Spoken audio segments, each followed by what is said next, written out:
And as you can see, the Philippines is now being militarized by the United States in many ways. Aside from the EDCA bases, and these are controlled by the Americans, you have also the Typhoon missile system deployed in the country.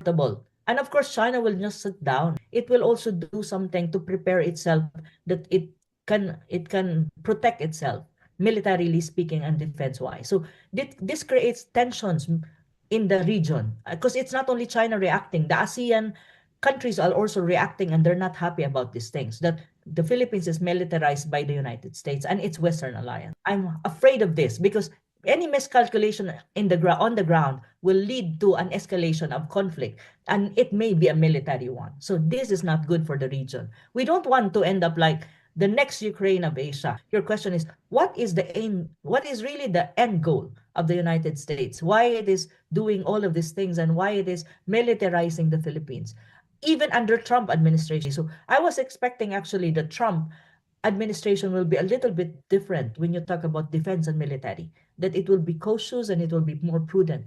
But it seems that maybe I'm wrong with my expectation, especially in terms of militarizing the Philippines. It reflects the U.S. broader Indo-Pacific strategy to counter and contain China in the Indo-Pacific. China is the hegemon in the Asia-Pacific, but it's not only the major power in the Asia-Pacific. You also have India, and India is a relevant power, a major power in our region. So, but the United States wants to preserve that it's still the number one. Really, we're like a pawn in all of this geopolitical maneuverings of the United States vis-a-vis China. This is not a stabilizing or promoting peace or stability or security in as far as Southeast Asia is concerned and as far as Asia Pacific is concerned.